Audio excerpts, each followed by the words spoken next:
Hello, I welcome all the students of class 12 to this video, and today I am going to give an overview of the poem Keeping Quiet. তোমালোকে poemটো বুজি পালা নাই? Keeping Quiet. যদি বুজি পোৱা নাই মোক কমেন্ট কৰি জনোৱা। poemটোৰ মেইন থিমটো কি? আৰু poete কি মেছেজ দিব বিচাৰিছে আমাক? মেইন থিমটো যদি বুজি পোৱা তেতিয়াহলে মেছেজটো বুজি পাবা। poete poemটোত কৈছে যে আমি আমাৰ নেগেটিভ যিখিনি কাম সেই কামখিনি বাদ দিব লাগে।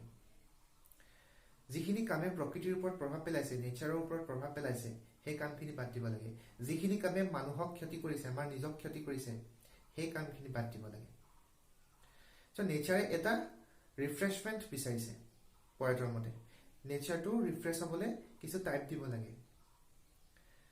আমি কিমানখিনি নেগেটিভ ইম্পেক্ট পেলাইছো নেচাৰৰ ওপৰত, সেইখিনি কথা পয়েটে বৰ্ণনা কৰিছে কেইটামান এক্সাম্পলৰ সহায়ত। প্ৰথম অৱস্থাত কবিতাটোত কি কৈছে যে we should count to 12, 1 to 12। এই 1 to 12 কি ৰিপ্ৰেজেন্ট কৰিব পাৰে মই তোমালোকক এদিনা কৈছিলো। হয়তো ঘড়ীৰ কাটাত থকা 12টা সংখ্যা বা দিনৰ ভাগত কেই ঘণ্টা থাকে? 12 ঘণ্টা নাথাকে জানো? মই দিনে ৰাতিয়ে এজ এ হোল 24 ঘণ্টাৰ কথা কোৱা নাই। দিনটোত 12 ঘণ্টা থাকে নাই? সেই 12 ঘণ্টাৰ কথা কৈছে যিটো সময়ত মানে মানুহখিনি পুৰা এক্টিভ হৈ থাকে বিভিন্ন ধৰণৰ কামত। বিভিন্ন ধৰণৰ ফেক্টৰী বিলাক চলি থাকে দিনৰ ভাগত। বিভিন্ন ধৰণৰ কামবিলাক হয় যিবিলাক কামে কি কৰে নেচাৰৰ ওপৰত বেয়া প্ৰভাৱ পেলায়, মানুহৰ ওপৰত বেয়া প্ৰভাৱ পেলায়। সেই কামখিনি কেতিয়া হয়? দিনৰ ভাগতে হয় মেক্সিমাম, নহয় জানো? গতিকে সেই কথাটো ৰিপ্ৰেজেন্ট কৰিব পাৰে 1 to 12 আৰু বছৰটোৰ 12টা মাহ, সেই 12টা মাহো ৰিপ্ৰেজেন্ট কৰিব পাৰে। কাৰণ গোটেই বছৰটোতেই আমি কি কৰি থাকো? এই ধৰণৰ কামবিলাক কৰি থাকো। মানৱ জাতিয়ে এই ধৰণৰ কামবিলাক কৰি থাকে যিবিলাক কামে নেচাৰৰ ওপৰত বেয়া প্ৰভাৱ পেলায়, যিবিলাক কামে মানুহৰ ওপৰত নিজৰ ওপৰত বেয়া প্ৰভাৱ পেলায়। গতিকে এইকেইটাৰ যিকোনো এটা ৰিপ্ৰেজেন্ট কৰিব পাৰে। তাৰপিছত কি ক'লে যে let's not move our arms, আমাৰ বাহুবোৰ নিহিলাবলৈ কৈছে। লেটছ কিপ চাইলেন্স, এই যে একেথিৰে থাকিবলৈ ক'লে, এই যে চাইলেন্ট হৈ থাকিবলৈ ক'লে, কিয় ক'লে? Let's not speak in any language, পয়েটে কৈছে একো ভাষাতে কথা নাপাতোচোন অলপ সময়। আমি হিন্দীতো কথা নাপাতো, ইংৰাজীতো কথা নাপাতো, অসমীয়াতো কথা নাপাতো, আমি মনে মনে থাকিম। সো এই যে মনে মনে থাকিম বুলি ক'লে পয়েটে, ইয়াৰ দ্বাৰা পয়েটে গোটেই পৃথিৱীখনক একত্ৰিত কৰিব বিচাৰিছে। The whole world will be united in this way। তেতিয়া কি হ'ব? আমি যদি মনে মনে থাকো, ইংৰাজীত কথা পতা মানুহটোৱে অসমীয়াত হয়তো কথা পাতিব নাজানিব পাৰে, অসমীয়াত কথা পাতিব জনা মানুহটোৱে হিন্দীত কথা পাতিব নাজানিব পাৰে। গতিকে তেতিয়া কি হ'ব? পৃথিৱীৰ মানুহবিলাকে একো ভাষাতে কথা নাপাতিব। আৰু যেতিয়া একো ভাষাত কথা নাপাতিব তেতিয়া সকলোখিনি ইউনাইটেড হৈ যাব, কাৰণ সকলোখিনি তেতিয়া চাইলেণ্ট হৈ থাকিব। হিন্দীত কথা পতা মানুহটো চাইলেণ্ট হৈ গ'ল, অসমীয়াত কথা পতা মানুহটো চাইলেণ্ট হৈ গ'ল, ইংৰাজীত কথা পতা মানুহটো চাইলেণ্ট হৈ গ'ল, চাইনিজ ভাষাত কথা পতা মানুহটো চাইলেণ্ট হৈ গ'ল। তেতিয়া কি হ'ল? গোটেই পৃথিৱীখন এক হৈ গ'ল, গোটেই মানুহখিনি এক হৈ গ'ল। যেনেকে কৰোনা মহামাৰীৰ সময়ত গোটেই ভাৰতবৰ্ষৰ মানুহখিনি যে একত্ৰিত হৈ আছে, সেইটো বুজাবলৈ প্ৰধানমন্ত্ৰী নৰেন্দ্ৰ মোদীয়ে কি কৰিবলৈ কৈছিলে? আমাক সকলোকে চাকি জ্বলাবলৈ কৈছিলে। সেইদিনাখন আমি সকলোৱে চাকি জ্বলালো। চাকি জ্বলোৱাৰ পিছত কি প্ৰমাণ হ'ল? যে গোটেই মানুহখিনিয়ে তেখেতৰ আহ্বানটোক সঁহাৰি জনালে আৰু সেই সময়ত এটা একতাৰ পৰিচয় দিলে। কেনেকে পৰিচয় দিলে? সকলোৱে একে সময়তে একে সময়ৰ বাবে কি কৰিলে? চাকি জ্বলালে, একেটা কামকে কৰিলে তাৰমানে। গতিকে সেই সময়খিনিত কি হ'ব? কবিৰ মতে কবিতাটোত যে গোটেই পৃথিৱীৰ মানুহখিনি এক হৈ থাকিব, কাৰণ সকলো চাইলেণ্ট হৈ থাকিব। আৰু এই চাইলেণ্টটোকো আমি এটা লেংগুৱেজৰ লগত তুলনা কৰিব পাৰোঁ। পৃথিৱীত তেতিয়া চলি থকা একমাত্ৰ ভাষাটো হ'ব নীৰৱতাৰ ভাষা, দ্য লেংগুৱেজ অফ চাইলেন্স। আৰু এই লেংগুৱেজ অফ চাইলেন্সে কি আনিব? পৃথিৱীলৈ একতা আনিব, ইউনিটি আনিব, আৰু কি আনিব? পিচ আনিব, শান্তি আনিব। হয়নে নহয়? নিজে চিন্তা কৰি চোৱাচোন কথাটো। গতিকে এই যে কোৱাইটনেছৰ কথা ক'লে, এই যে কিপিং কোৱাইট বুলি কৈছে, কবিতাটোৰ টাইটেলটোতে কৈছে কিপিং কোৱাইট, মানে কি? মনে মনে থকাৰ কথা কৈছে। সেই যে কোৱাইটনেছৰ কথা ক'লে, সেই যে কোৱাইটনেছ মানে কি? চাইলেন্স, নহয় জানো? সেই যে কোৱাইটনেছৰ কথা ক'লে, সেই যে চাইলেণ্ট হৈ থকাৰ কথা ক'লে, সেইটোৱে কি বুজালে তেতিয়াহ'লে? গোটেই পৃথিৱীখন এক হৈ যাব সেই মুহূৰ্তত, আৰু গোটেই পৃথিৱীয়ে এটা ভাষাই ক'ব, সেইটো হৈছে নীৰৱতাৰ ভাষা, দ্য লেংগুৱেজ অফ চাইলেন্স। বুজি পালা? তাৰপিছত আহিলে পয়েটে আকৌ কৈছে সেই সময়ত পৃথিৱীত ক'তো একো হুলস্থুল নাথাকিব। সেইটো কিহৰ দ্বাৰা বুজাইছে?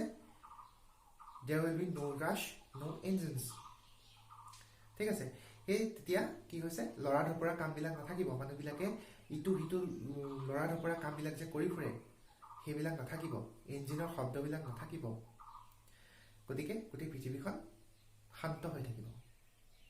The whole world will remain peaceful. তাৰপিছত ক'লে সেইটো এটা আচুখা ধৰণৰ পৰিৱেশ হ'ব। That will be a strange moment. আচৰিত এটা পৰিৱেশ হ'ব, কাৰণ ইয়াৰ আগতে হয়তো কোনেও এনেকুৱা ধৰণৰ এটা এক্সপিৰিয়েঞ্চ কৰা নাই, গোটেই পৃথিৱীয়ে এনেকুৱা ধৰণৰ এটা এক্সপিৰিয়েঞ্চ কৰা নাই য'ত নেকি গোটেই মানুহখিনিয়ে এক হৈ থাকিব, মানে গোটেই মানুহখিনি চাইলেণ্ট হৈ যাব আৰু সেইটোৱে গোটেই মানুহখিনি ইউনাইটেড হৈ যোৱাটো বুজাব। তেনেকুৱা ধৰণৰ হয়তো এক্সপিৰিয়েঞ্চ এটা আজিলৈকে হোৱা নাই পয়েটৰ মতে। তাৰপিছত কৈছে সেই সময়খিনিত মাছমৰীয়াবিলাকে মাছ নামাৰিব, তিমি মাছবিলাক নামাৰিব মাছমৰীয়াবিলাকে সাগৰত। এই যে ফিচাৰমেন বুলি ক'লে, fishermen will not harm the whales at that time. Whales মানে তিমি মাছ। এই যে ফিচাৰমেনবিলাকে তিমি মাছবিলাক নামাৰিব বুলি ক'লে, এই ফিচাৰমেনবিলাকে কি ৰিপ্ৰেজেণ্ট কৰিছে? এইটোৱে ৰিপ্ৰেজেণ্ট কৰিছে গোটেই হিউমেন ৰেচটো, গোটেই মানৱ জাতিক ৰিপ্ৰেজেণ্ট কৰিছে। আৰু এই যে ৱেলছবিলাকে কি ৰিপ্ৰেজেণ্ট কৰিছে? নেচাৰক ৰিপ্ৰেজেণ্ট কৰিছে। মানে পয়েটে ক'ব বিচাৰিছে যে সেই সময়ছোৱাত মানুহে প্ৰকৃতিৰ ওপৰত আতিশায্য চলাবলৈ নোৱাৰিব। যেতিয়া সকলো একেথৰে ৰৈ থাকিব, যেতিয়া সকলো চাইলেণ্ট হৈ থাকিব, তেতিয়াহ'লে প্ৰকৃতিৰ ওপৰত যিখিনি অত্যাচাৰী কাম কৰি আছে মানুহবিলাকে সেই কামখিনি নকৰিব, আৰু তেতিয়া কি পাব? প্ৰকৃতিয়ে অলপ সময়ৰ কাৰণে আহৰি পাব। তাৰপিছত কি ক'লে? তাৰপিছত কৈছে যে যিবিলাক মানুহে নিমখ গোটাই আছে সেইবিলাক মানুহে নিজৰ হাত দুখন চাবলৈ অলপ সকাহ পাব, অলপ সময় পাব। সেইটো কিয় ক'লে? সেইটো এই কাৰণে কৈছে যে মানুহবিলাকে নিজৰ কামবিলাকত আমি ইমানেই মগ্ন হৈ থাকোঁ, আৰু হয়তো আমি এনেকুৱা ধৰণৰ কিছুমান কাম কৰিছোঁ যিটোৱে আমাৰ নিজৰ ক্ষতি কৰি আছে। ধৰি লোৱা আমি প্ৰকৃতিৰ ওপৰতে আতিশায্য চলাইছোঁ, গছ কাটি দিছোঁ। সেই যে গছ কাটিছোঁ, কেৱল প্ৰকৃতিকে আমি, কেৱল নেচাৰকে আমি ধ্বংস কৰিছোঁনে? লগে লগে আমাৰ নিজকো আমি ধ্বংসৰ পথলৈ ঠেলিছোঁনে নাই ঠেলা? কাৰণ প্ৰকৃতিয়ে যদি ভালকৈ জীয়াই নাথাকে, নেচাৰে যদি ভালকৈ নাথাকে, মানুহখিনি কেনেকৈ জীয়াই থাকিম ভালকৈ? বায়ু, পানী, মাটি, গছ গছনি লাগিবই মানুহক জীয়াই থাকিবলৈ। গতিকে আমি নিজৰ ধ্বংস নিজেই মাতি আনিছোঁ, হয়নে নহয়? গতিকে সেই কথাখিনি ৰিয়েলাইজ কৰিবলৈ টাইম পাব। সেই যে নিমখ গোটাই থকা কাৰ্যটোৰ কথা কৈছে মানুহখিনিয়ে, তাৰ জৰিয়তেও পয়েটে চিম্বলিকেলি এই কথাটোকে বুজাব বিচাৰিছে যে আমি যিবিলাক কাম কৰি আছোঁ সেইবিলাকৰ পৰা অলপ সময়ৰ কাৰণে আঁতৰি আহি নিজৰ কি ক্ষতি হৈছে আমাৰ সেই কামবিলাকৰ পৰা সেইটো ভাবি চাবলৈ অলপ সময় পাম। তাৰপিছত আহিলে গ্ৰীণ ৱাৰ্ছৰ কথা। গ্ৰীণ ৱাৰ মানে কি? প্ৰকৃতিৰ বিপক্ষে আমি যি যি কাম কৰি আছোঁ সেইটোৱেই, মানে সেইটোকে বুজাইছে। গতিকে সেইখিনি ক'লোৱেই যে মানুহে প্ৰকৃতিক কেনেকৈ ধ্বংস কৰি আছে সেইটো চাবলৈ আমি সময় পাম। আৰু পয়েটে কৈছে যে সেই গ্ৰীণ ৱাৰবিলাক বন্ধ হ'ব লাগে, প্ৰকৃতিৰ বিৰুদ্ধে সেই যুদ্ধসমূহ বন্ধ হ'ব লাগে কবিৰ মতে। আৰু লগতে কি কৈছে? ৱাৰ্ছ অফ গেছ, ৱাৰ্ছ অফ ফায়াৰ। মানে আমি মানুহবিলাকে ছায়েন্স আৰু টেকন'লজিৰ যিমানে উন্নয়ন হৈছে সিমানে কি কৰিছোঁ? নতুন নতুন কিছুমান অস্ত্ৰ বনাই গৈ আছোঁ। গোটেই পৃথিৱীৰ দেশবিলাকৰ মাজত এতিয়া ৱেপন বনোৱাৰ এটা কম্পিটিশ্যন হৈ গৈছে, হয়নে নহয়? আৰু এই ৱেপনবিলাক, নিউক্লিয়াৰ ৱেপনে হওক বা বেলেগ কিবা ৱেপনে হওক, এই ৱেপনবিলাকে কাৰ ক্ষতি কৰিছে? আমাৰ নিজৰ ক্ষতি কৰিছে, আমাৰ হিউমেনছবিলাকৰ ক্ষতি কৰিছে, নহয় জানো? দুখন দেশৰ ভিতৰত যদি যুদ্ধ লাগে তেতিয়াহ'লে কাৰ মাজত যুদ্ধ হ'ব? মানুহ আৰু মানুহৰ মাজতে যুদ্ধ হ'ব, হয়নে নহয়? গতিকে এইবিলাক কাৰ ক্ষতি কৰিছে? মানুহৰ ক্ষতি কৰিছে।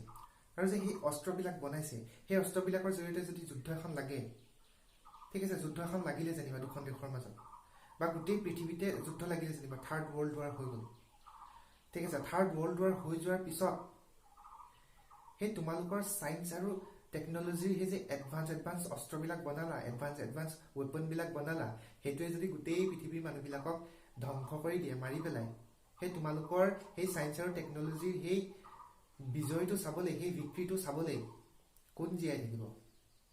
কোনোবা থাকিবগৈ নেকি? কোনো নাথাকে। গতিকে অৱশেষত কি হ'ব? তোমাৰ সেই উন্নতিৰ শিখৰে কি কৰিব?